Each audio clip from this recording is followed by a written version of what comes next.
le nom en alalave, al, ça veut dire la forêt, al. Lave, c'est-à-dire long.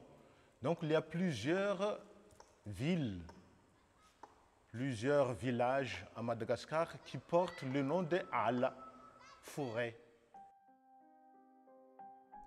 Pourtant, même la ville portant le nom de Longue Forêt n'est à l'abri d'un problème de déforestation, frappant l'entièreté de l'île malgache.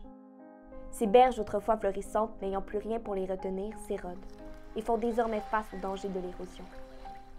Les cours d'eau, voyant leur eau limpide se maculer de rouge lors de la saison des pluies, témoignent de l'ampleur de la situation. Et malgré tout, suivant les traces de leurs ancêtres, les gens continuent au gré des intempéries et des sécheresses qui se font de plus en plus intenses, à battre de leurs seules mains la terre qu'ils ont si durement gagnée.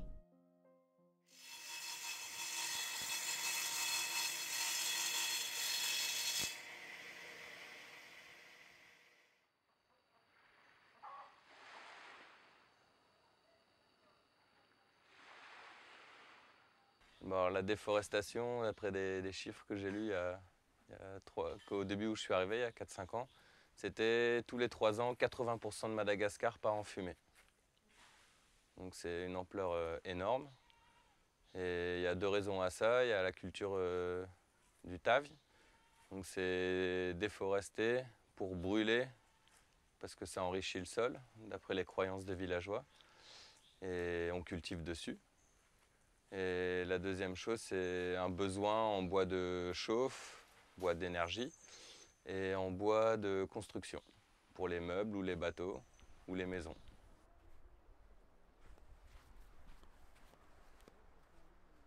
Actuellement, on ne brûle plus de la forêt parce qu'il n'y a plus de la forêt. On brûle les buissons, là, les terres désertiques, là. S'il n'y a plus de bois, on ne peut plus construire de pirogues, donc on ne peut plus aller pêcher. On a du mal à avoir de l'énergie, donc on ne peut pas faire cuire le riz. Donc voilà 2 aspects de la survie des personnes. Qui met le feu sur la brousse brûle sa patrie.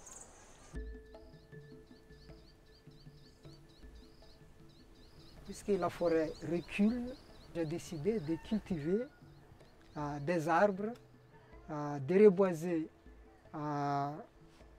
les zones de savane et de protéger la forêt à côté, ainsi qu'un petit ruisseau sur mon terrain.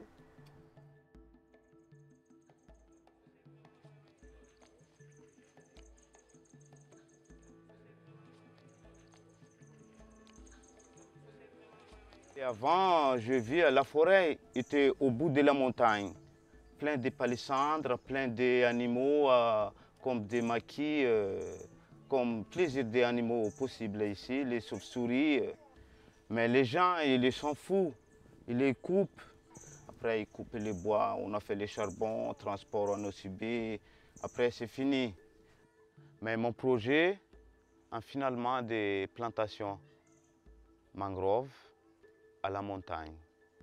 Dans les plantations, l'année-là, je plante 56 000 pieds de plantations déjà poussées. Dans les terrains, 670 hectares là-bas.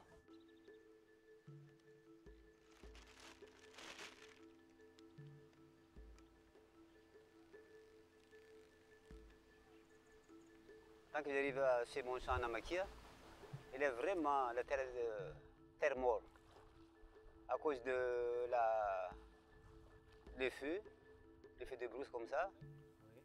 Donc après, j'utilise les composts, donc maintenant il devient fertile. Voilà.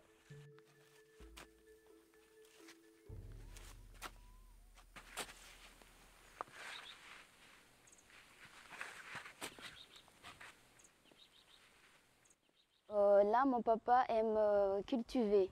Il cultive beaucoup de choses, des arbres, des choses à manger, comme des tomates, des piments et toutes choses. Il propose aux gens comment faire le compost et il a fait l'expérience sur chanson. Beaucoup de personnes y est pour voir comment faire le compost. Il apprend toujours chaque jour. Lorsque quelqu'un dit je veux connaître le compost demain. Demain, il passe, s'il y a quelque chose à faire à la maison, il laisse tomber. Il va au champ pour expliquer comment faire le compost. Avec si peu de ressources, mais avec une volonté plus grande que nature, ces citoyens tentent de développer comme ils le peuvent des solutions aux problèmes causés par la déforestation. Armés de leur seule volonté, ils se battent contre une terre désertique, mais surtout contre un désengagement collectif. Ils se heurtent inévitablement à des entraves intrinsèques à la nature humaine. Car qui voudrait tenter de cultiver une terre incultivable? Qui voudrait reboiser un terrain, une graine à la fois? On les traite de tous les noms, on les somme de laisser tomber, mais leur détermination leur donnera raison, et de ce sol autrefois aride germeront des arbres fruitiers. Il y a beaucoup de personnes qui sont jaloux pour lui. Parce que lorsque quelqu'un veut y aller sur chanson pour voir le compost, et tout le monde dit « Ah, M. Bemter nous apprend beaucoup de choses, ça fait nous bien. » Et les autres, ils sont jaloux. Ils sont jaloux parce que mon papa apprend beaucoup de choses. Il pensait que les personnes qui apprennent à faire le compost donnent de l'argent. Mais ce n'est pas vrai, mais simplement qu'il veut essayer de faire des choses du bien au peuple avec lui lorsqu'il travaille. Il aime travailler si fort, si gentil, c'est comme ça. Quand on part au champ avec M. Bemter, les jeunes rigolent de nous. Et quand on revient, ils veulent qu'on leur donne des fruits, mais jamais ils veulent venir avec nous quand on leur propose. Il passe à côté de mon reboisement, il coupe mes arbres sans raison, pour me vexer peut-être. Bon, j'ai tiré les gens, on a fait les plantations. Les gens, on n'a fait pas, ils s'en foutent. Voilà, je plante. Les gens arrachent. L'année prochaine, je plante. Les gens arrachent. L'année-là, je plante. Beaucoup. Juste au bord du chemin, les mois passés là, les gens arrachent. Les gens arrachent. Les gens arrachent. On s'acharne à arracher les arbres que l'on vient tout juste de planter. Alors que ces individus bien intentionnés tentent de remédier à un problème profondément ancré dans leur communauté, certains de leurs concitoyens les insultent et détruisent, en toute connaissance de cause, l'œuvre qu'ils ont si durement réalisée. Laissant la jalousie guider leurs gestes, ceux-ci viennent paradoxalement porter atteinte à la solidarité, valeur centrale du mode de vie malgache. Nous, les Malgaches, nous avons une culture qui est très célèbre à Madagascar, c'est la coutume de Fiavananala. C'est la parenté. Madagascar, la relation entre les individus est très importante. Mais de par cette relation aussi, s'il y a quelqu'un sorti de l'ensemble et fait quelque chose, il y a cette jalousie-là. Pourquoi lui? Pourquoi pas moi?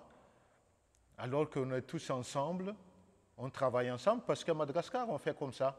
Si tu as de la terre pour cultiver, on peut dire aux voisins, bon, venez, aujourd'hui, nous allons travailler chez moi, sans payer, hein, juste pour la fiavanana, pour la parenté, parce qu'on est ensemble.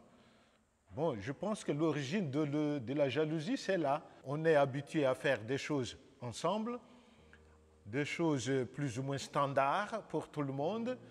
Mais s'il y a quelqu'un qui fait autre chose, peut-être ça crée de la jalousie. Oui. La seule force de notre société, c'est la solidarité. Le fiavan n'a pas de sens, n'a pas de traduction en d'autres mots. Ce n'est pas l'union, ce n'est pas la fraternité. C'est un tout solidaire. Pour certains, il s'agit d'une question de survie, certes. Ils n'ont pas d'alternative. Ils doivent couper ces arbres. Mais pour d'autres, la situation est entièrement différente. Ces tentatives de reboisement, menées dans le but de permettre un avenir meilleur aux générations futures, sont perçues par certains comme un manquement majeur au principe de Fiavana. Ils donnent naissance à un profond ressentiment, à une jalousie. Ce paradoxe, bien qu'étrange, est bien réel. Il nous est probablement beaucoup plus familier que l'on pourrait le prétendre.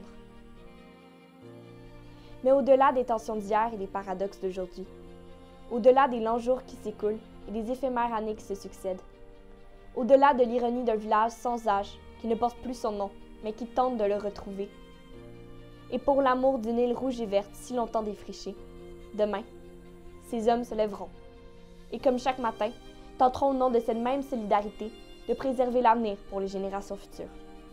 Demain, le soleil se lèvera encore sur le village de la Grande Forêt, et ces hommes ne cesseront de planter.